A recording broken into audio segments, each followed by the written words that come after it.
तो जगह फाइनल हो गई है और तारीख भी मुकर्रर है। अमेरिकी टीम भी आज पाकिस्तान पहुंचने वाली है, लेकिन ईरान का अभी तक कोई अता पता ही नहीं है। ईरान की टीम बातचीत के लिए आएगी या नहीं, पता ही नहीं है। और इन सब के बीच अमेरिकी एजेंसियों ने मुनीर को लेकर आगाह किया है। अमेरिकी एजेंसियों को पाकिस्तान के फील्ड मार्शल आसिम मुनीर पर रत्ती भर भी भरोसा नहीं है। उन्हें लग रहा है कि मुनीर ईरान की ओर से बैटिंग कर रहे हैं। अब सवाल यह है कि क्या पहले दौर की बातचीत भी मुनीर की वजह से डीरेल हुई, क्योंकि बातचीत के बीच में अहम किरदारों में एक थे आसिम मुनीर। अमेरिकी राष्ट्रपति डोनाल्ड ट्रंप पाकिस्तान के पीएम और पाकिस्तान के सेना प्रमुख की जमकर तारीफ कर रहे हैं, लेकिन दूसरी तरफ अमेरिकी एक्सपर्ट आसिम मुनीर को रेड फ्लैग बता रहे हैं, यानी दोस्ती के दावों के बीच शक की लकीर खिंच रही है। आखिर ऐसा क्यों हो रहा है, इस रिपोर्ट के जरिए आपको दिखाते हैं।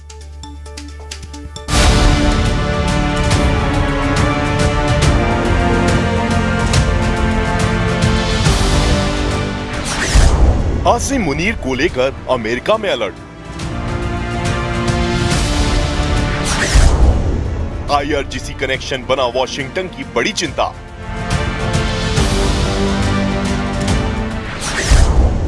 मुनीर की भूमिका पर सवाल और सस्पेंस। अमेरिकी राष्ट्रपति डोनाल्ड ट्रंप का हालिया बयान कूटनीतिक हलकों में चर्चा का बड़ा विषय बन गया है। ट्रंप ने पाकिस्तान के प्रधानमंत्री शहबाज शरीफ और आर्मी चीफ आसिम मुनीर की खुलकर तारीफ की है। उन्हें ग्रेट लीडर्स बताते हुए ट्रंप ने सार्वजनिक तौर पर समर्थन जताया। ये बयान ऐसे वक्त में आया जब क्षेत्रीय तनाव चरम पर है। ऐसे में इस तारीफ को सिर्फ शिष्टाचार नहीं बल्कि रणनीतिक संकेत के तौर पर भी देखा जा रहा है। ट्रंप के इस बयान के बाद आसिम मुनीर अंतर्राष्ट्रीय चर्चा के केंद्र में आ गए हैं। मुनीर को एक ऐसे चेहरे के रूप में देखा जा रहा है जो अमेरिका और ईरान दोनों से संवाद रखता है। यही वजह है कि उनकी भूमिका अचानक बेहद अहम हो गई है। हाल ही में ईरान दौरे और वहां की सैन्य और राजनीतिक नेतृत्व से मुलाकातों ने इस धारणा को और मजबूत किया है। लेकिन जहां एक तरफ से ये कूटनीतिक पुल नजर आता है, तो वहीं दूसरी तरफ यही कनेक्शन चिंता की वजह भी बन रहा है। अमेरिका के भीतर अब आसिम मुनीर को लेकर अलर्ट की आवाजें तेज हो गई हैं। Foundation for defence of democracies के एक्सपर्ट ने उनके ईरान कनेक्शन को रेड फ्लैग बताया है। रिपोर्ट्स के मुताबिक उनके संबंध IRGC के अधिकारियों से रहे हैं, जिनमें Kurd force commander Qasem Soleimani और हुसैन सलामी जैसे नाम शामिल हैं। हालांकि दोनों की 2020 और 2025 में मौत हो चुकी है, लेकिन कुछ विश्लेषक इसे अमेरिका सुरक्षा के नजरिए से खतरा मानते हैं और यही कारण है कि ट्रंप की तारीफों के बावजूद सिस्टम के भीतर सतर्कता बढ़ रही है। विशेषज्ञों का कहना है कि इतिहास भी इस चिंता को बढ़ाता है। अफगानिस्तान युद्ध के दौरान पाकिस्तान की भूमिका को लेकर अमेरिका में पहले ही सवाल उठते रहे हैं। ऐसे में आसिम मुनीर जैसे प्रभावशाली सैन्य चेहरे पर पूरी तरह भरोसा करना आसान नहीं माना जा रहा। कुछ विश्लेषकों का मानना है कि मुनीर की यही कूटनीतिक पहुंच उन्हें एक अहम बिचौलिया भी बना सकती है। यानी तस्वीर दो हिस्सों में बटी है, एक तरफ भरोसा तो दूसरी तरफ गहरा संदेह। अब सवाल यही है कि क्या ट्रंप की तारीफ रणनीतिक मजबूरी है या सोची समझी चाल। आसिम मुनीर इस वक्त उस मोड़ पर खड़े हैं जहां एक कदम क्षेत्रीय संतुलन बदल सकता है। अगर उनका रोल सकारात्मक रहा तो तनाव कम हो सकता है, लेकिन अगर समीकरण बिगड़े तो यही कनेक्शन बड़ा खतरा बन सकता है। दुनिया की नजरें अब इसी पर टिकी हैं कि क्या ये नई दोस्ती स्थिरता लाएगी या फिर एक नए संकट को जन्म देगी।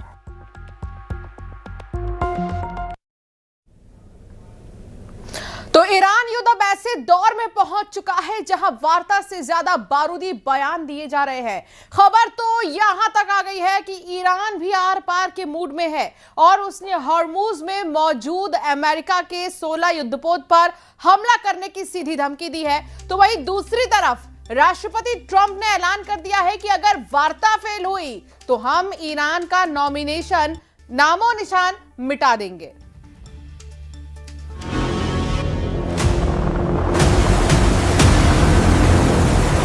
होर्मुज में घिरा अमेरिका का 5वां बेड़ा, व्हाइट हाउस में आपातकाल मीटिंग।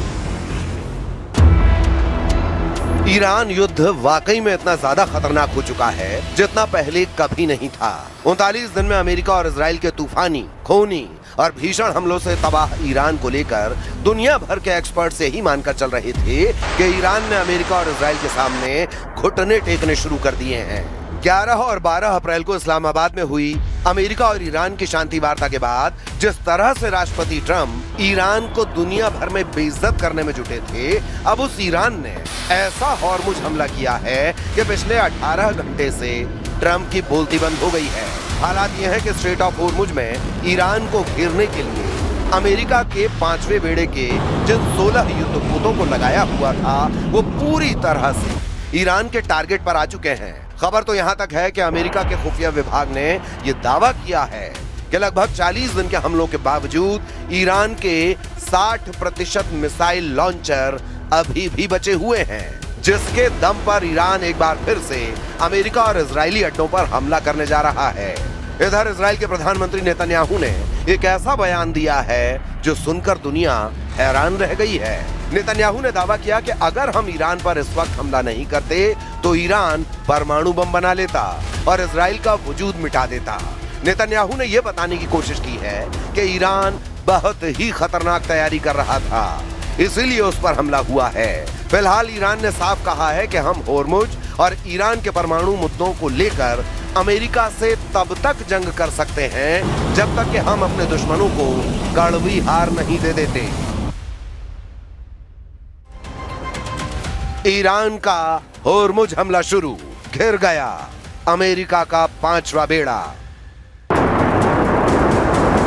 ताजा रिपोर्ट्स के अनुसार ईरान की रिवॉल्यूशनरी गार्ड्स यानी IRGC ने होर्मुज को फिर से पूरी तरह कंट्रोल में कर लिया है। ईरान ने धमकी देते हुए कहा कि जब तक अमेरिका ईरानी बंदरगाहों की नौसैनिक नाकेबंदी नहीं हटाता तब तक कोई भी जहाज यहां से गुजर नहीं पाएगा।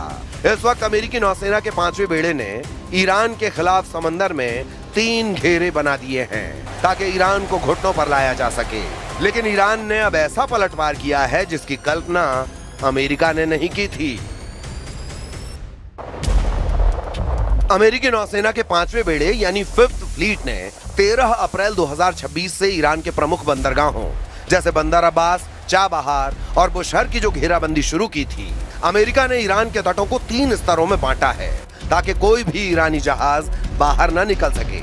पहली परत आउटर रिंग, विमान वाहक पोत USS अब्राहम लिंकन और उसके स्ट्राइक ग्रुप के युद्धपोत जो लंबी दूरी की मिसाइलों और विमानों से निगरानी कर रहे हैं। दूसरी परत मिडिल रिंग, अर्ली बर्ग क्लास के गाइडेड मिसाइल डिस्ट्रॉयर्स जो किसी भी संदिग्ध हलचल को रोकने के लिए तैनात हैं। तीसरी परत कोस्टल रिंग, मानव रहित समुद्री ड्रोन और छोटे पेट्रोल वेसल्स जो सीधे ईरान के बंदरगाहों के मुहाने पर नजर रखे हुए हैं।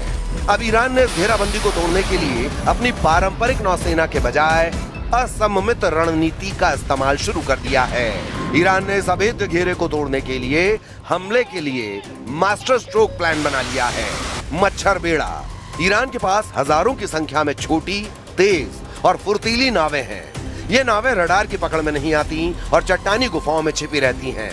ये एक साथ झुंड में हमला करके अमेरिकी युद्धपोतों को उलझाने की ताकत रखती हैं। कामिकेज और मरीन ड्रोन, ईरान ने शाहिद जैसे आत्मघाती ड्रोन और पानी के नीचे चलने वाले मरीन ड्रोन का इस्तेमाल शुरू किया है जो सीधे युद्धपोतों के सबसे कमजोर हिस्से जैसे प्रोपेलर या हल से टकराकर उन्हें नुकसान पहुंचा सकते हैं। क्रूज और बैलिस्टिक मिसाइलें, खुफिया रिपोर्टों ISW के मुताबिक ईरान ने हाल ही में अपने मिसाइल साल्वों में क्रूज मिसाइलों की संख्या बढ़ाई है। हज कासम जैसी मिसाइलें जिनकी रेंज 1400 किलोमीटर है, गहरे समुद्र में खड़े अमेरिकी बेड़े को निशाना बना सकती हैं। स्मार्ट माइंस, ईरान ने हॉर्मुज में ऐसी माइंस बिछाई हैं जो केवल खास तरह के इंजनों की आवाज सुनकर फटती हैं।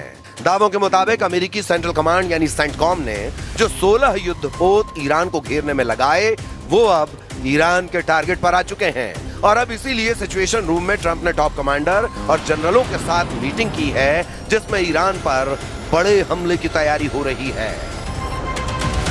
60% मिसाइल लॉन्चर से हमले को तैयार ईरान।